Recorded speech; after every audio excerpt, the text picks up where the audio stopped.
Welcome to the Mesmerizing Marketing Podcast, where we take a deep dive into the latest marketing trends, tools, and tips, and provide you with the top resources you need to thrive and make your marketing mesmerizing. And now, here's your host, Dimple Dang.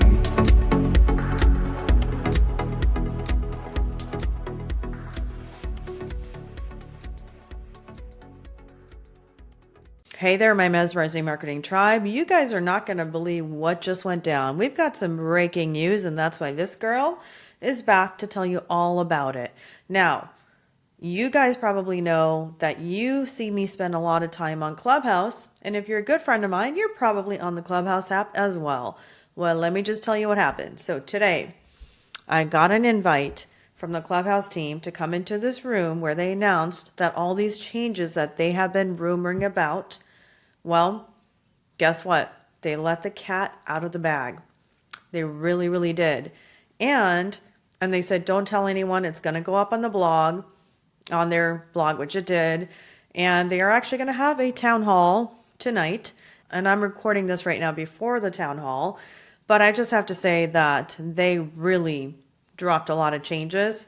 And we were not prepared for these changes, right? But here's the thing, not to worry, my friends. I'm going to tell you how to navigate this little confusing land of Clubhouse that just went down and do it optimistically. All right. But first, let's get down and dirty and let's talk about what is it that they actually did and they're going to do. What is it that they said? So on their blog, they talked about that their goal was to make it 100 times easier for you to be friends throughout the day, to bump into your friends unexpectedly, and get to know new friends through your existing friend groups. So even if you don't have that much time or if you have that many friends on Clubhouse, they just want to make it easier to have that friend experience. Now let's pause for a moment. Why do we think we're doing this?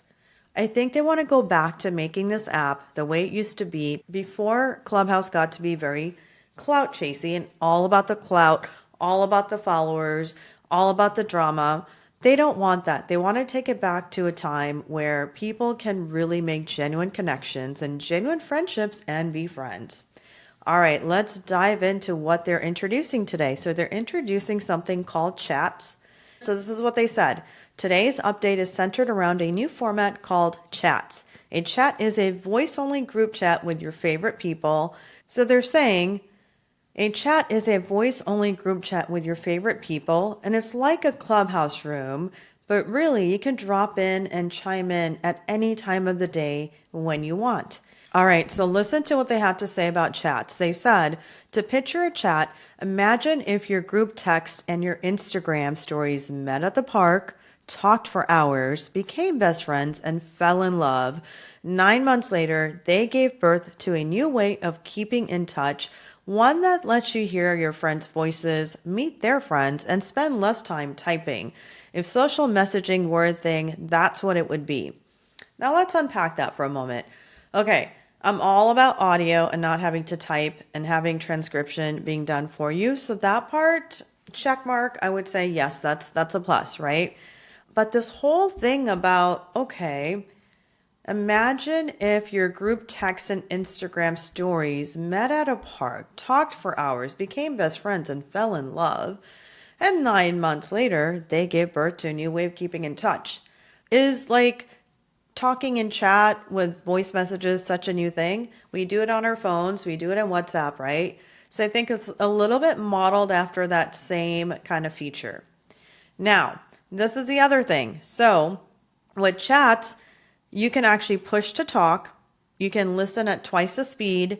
You can tap to skip if you want, and you can swipe to the next chat and it'll take you to the next chat of the people that you're connected with as friends, right? And now you can even slide into your friends' VMs, meaning voice messages. No, not DMs, not like Instagram. We're talking about Clubhouse VMs, you guys. So you can slide into people's VMs, and even though that may sound a little strange, you can have that private conversation, and that's designed to be fast, fun, and personal. Now, I'm going to tell you guys something. I do hope that not just anybody can like chime into my VMs.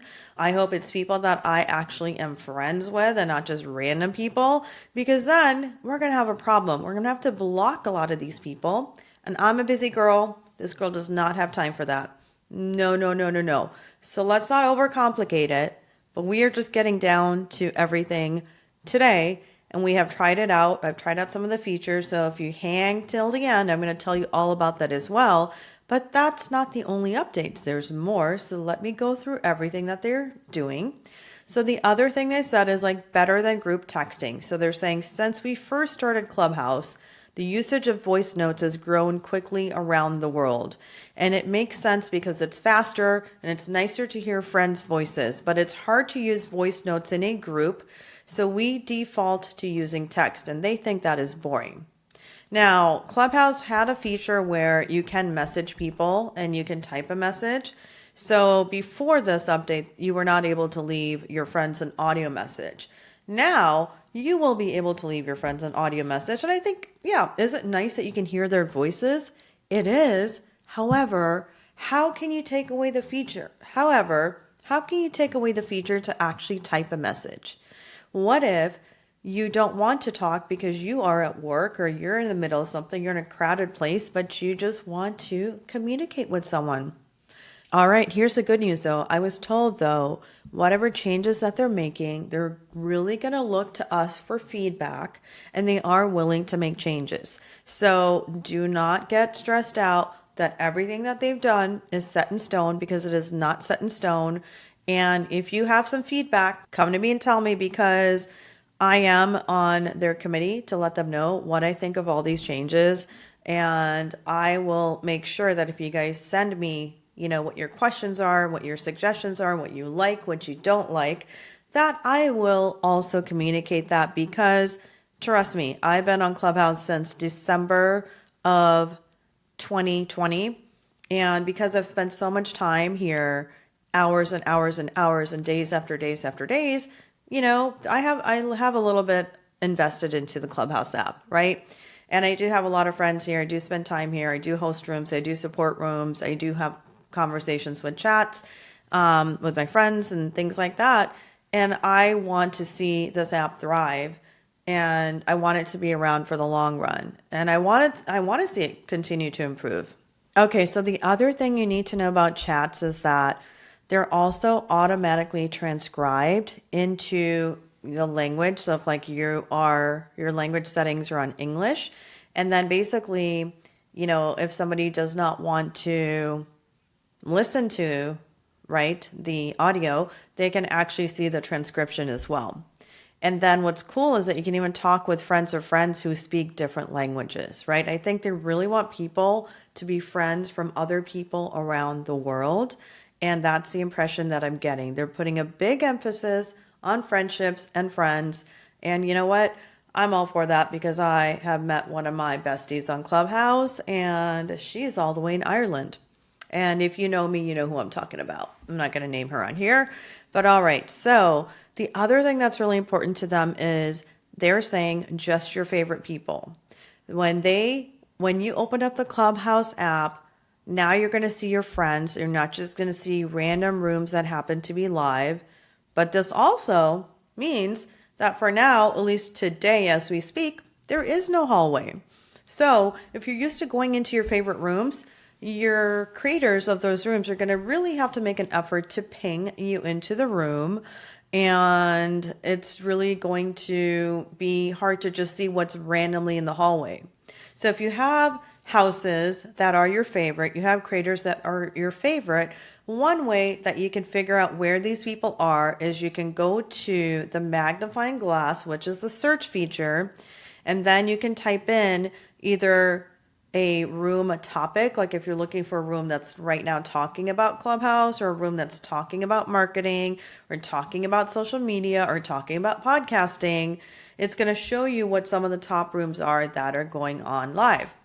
Then the other thing is that it's also going to show you the top houses and the top people, and that might be your way around the whole no discoverability for houses and rooms at the moment to get around that. So you guys can thank me for that, and make sure that you share out this reel, and make sure that you share out this podcast with all your friends so they know how to navigate this new land of Clubhouse, which at the current moment is a little bit confusing.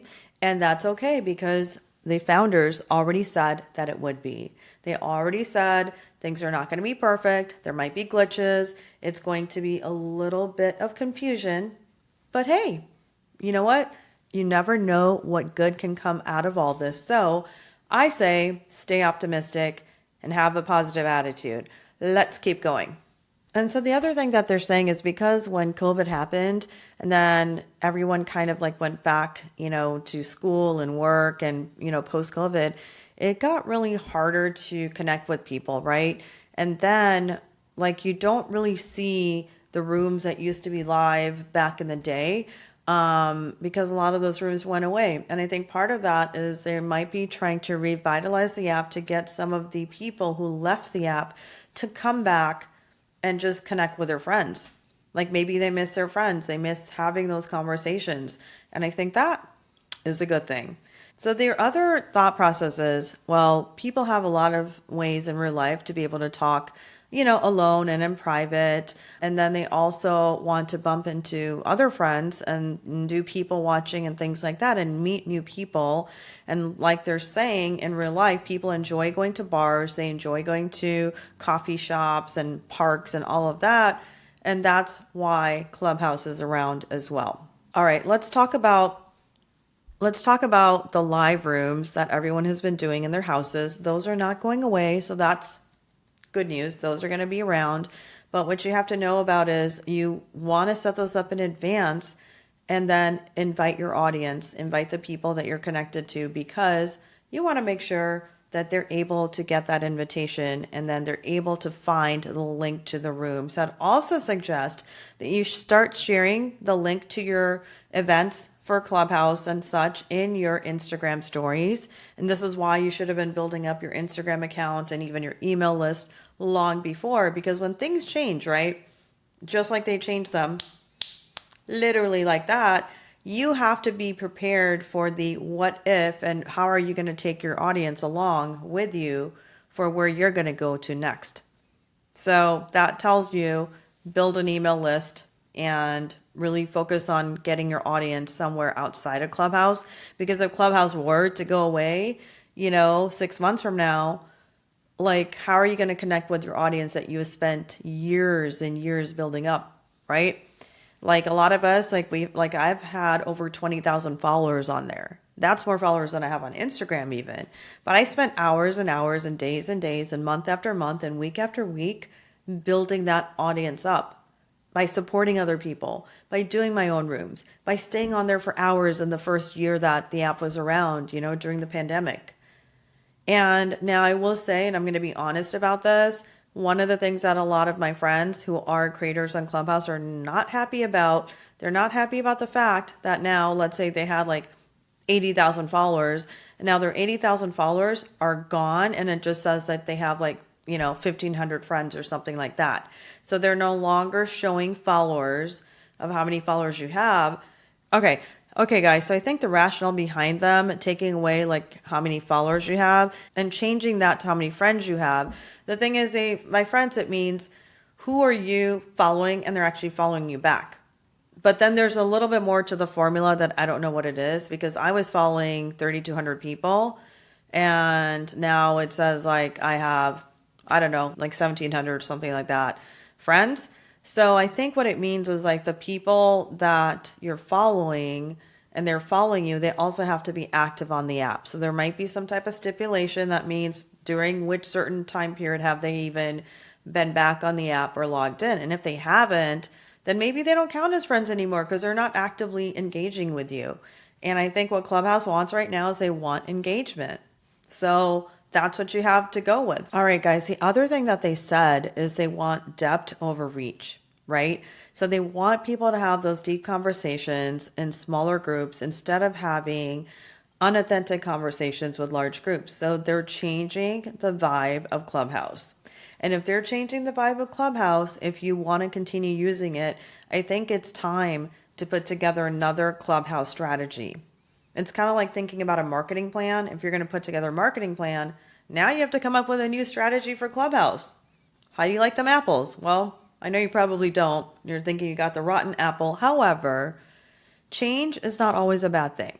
And they did also say that they want feedback from people. Like, so I'm on a committee where they want feedback, and they are not just committed to having everything set in stone. They're willing to listen to, the users and the creators and the top host of Clubhouse, and they're willing to take that information and make adjustments and adapt to things as needed.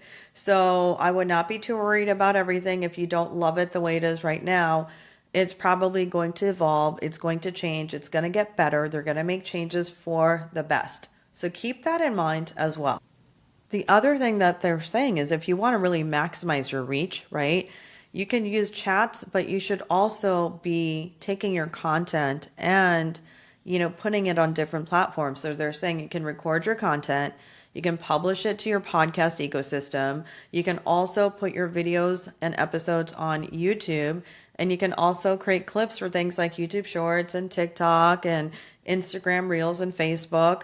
So they're saying pure reach is not where live audio shines. Okay, so the concept is friends over followers. Remember that. Friends over followers. Okay, and they want people that are really authentically connected and they are engaged and they're real friends. And I'm open to that because there are times when you go into the big rooms and you really can't make connections with people. And there might be so many amazing people in there, but you're not able to connect with them on a personal, like one-on-one level. So their other thought process is that they feel that Clubhouse is really about, being with your friends and then meeting their friends. So then they started to ask themselves, well, why do we have a business model that's more like a follow and follow, right? So they're like, why should we have a business model that's like all about the follows? It should be all about the friends, right? So they know that this is a big change, that basically followers are turning into friends, but they understand that it's huge, but they also understand that they're making a big move for a change that they think that is best for the long-term, impact of Clubhouse. So the people that used to follow you before, so now they're going to be called friend requests. They're going to turn into friend request. And they know that that's a big change, like I said, but it is what it is. And they're saying for the people who have invested a lot of time and energy into building a following here, you're not going to lose what you've built. They've made it easy for you to create a house for all of your followers so you can continue to reach them right from your profile. So houses are going to continue to thrive at Clubhouse. And then within houses and then having the chats, they think that it's going to make the whole experience in Clubhouse 10 times better. So I don't quite understand that because I already have houses. I don't know if this house is going to be different than the other houses, but we'll figure that out at the town hall meeting. Now, they're saying that they don't take any of these changes lightly, and they feel like they're going into this with conviction that it's going to make Clubhouse stronger in the long run. And they're saying that they didn't build Clubhouse because it was a smart thing to do. They said social products rarely work, okay? They did it because they love the product and they believe in the mission of helping everyone have a life filled with great friendships. And then this is interesting. So at the end of their blog, they actually disclosed, they said, in quotes, "It's a big bet, but we hope that we're right." Well, you know what? I actually hope that they're right too, because if they're not right, I don't know. A lot of people are a little bit uneasy right now with the whole Clubhouse thing and what's happening. So I don't know how people are going to react, if they're going to actually leave the app, or if some people are going to come back, or what's going to happen. It's just, it's really interesting how things are changing. So I actually want to go through what some of the headlines are on Google today. So when you type in Clubhouse app and what comes up. So the Verge platform said, Clubhouse reinvents itself as an audio messaging app. And then TechCrunch said, Clubhouse is trying to make a comeback. And then BGR said, Clubhouse wants you to drop texting and use its voice-only group chat feature. So I don't know what you guys think about all these changes. Shoot me some comments. Let me know what improvements you guys want to see. Let me know what you like, what you don't like. And whatever you do, do not freak out. Stay calm, because change is not always bad. I mean, it's a little bit like of a shock in a way. It's kind of like, okay, they really let the cat out of the bag, and very suddenly, because I know they said changes were coming. We just didn't know that they would be this drastic. Okay, now I'm going to tell you guys what I think the major disappointment is. What I'm hearing from a lot of my friends on Clubhouse that they really don't like is that the hallway is not discoverable. And that is a big deal. The hallway, they should have not messed with the hallway. The hallway should have stayed discoverable. I think there should have been a separate tab for the chat hallway, and there could be a different hallway for chats, a different hallway for the houses. And I think that all of the people, no matter which features of the new Clubhouse or the old Clubhouse that they appreciate, would be able to use it in a way where it is easy to navigate, it's not tricky, and people are not confused, right? Because right now, there's a lot of people that aren't even very tech savvy, and for them to try to find rooms there and, like find out where their favorite rooms and talks are, they're kind of out of luck, right? But the good news is people like myself and some of my friends who are in marketing, we know how to finagle and navigate like apps and different things, and we play around, we test things. So we are going to help people, and we're going to try to do talks. We're going to educate them. But in the meantime, I want to know what you guys think about this. But this has been the breaking news about the Clubhouse app launching their chat feature and taking away the hallway, taking away your followers and turning them into friends. If you had like 70,000 followers, there's a limit now. You can only have 3,000 friends. So I don't know what you guys think, but let me know in the comments, and we'll see you guys on the next episode of Mesmerizing Marketing. Share this episode out with all your Clubhouse friends, and even those that aren't on there. Maybe they want to come check it out now because it's all about the friendships. Ciao. Thank you for listening to the Mesmerizing Marketing Podcast. If you found this episode valuable, please subscribe to the show so you don't ever miss an episode, and also share it with your friends. Dimple would be so grateful if you could take a minute to leave a review and visit the podcast website to check out all the latest episodes at www.mesmerizingmarketingpodcast.com. That's www.mesmerizingmarketingpodcast.com. And follow Dimple on Clubhouse. Her handle is @marketingexpert. And also join her Mesmerizing Marketing Club, also on Clubhouse, for live rooms on top marketing strategies for entrepreneurs and business owners who want to mesmerize their marketing.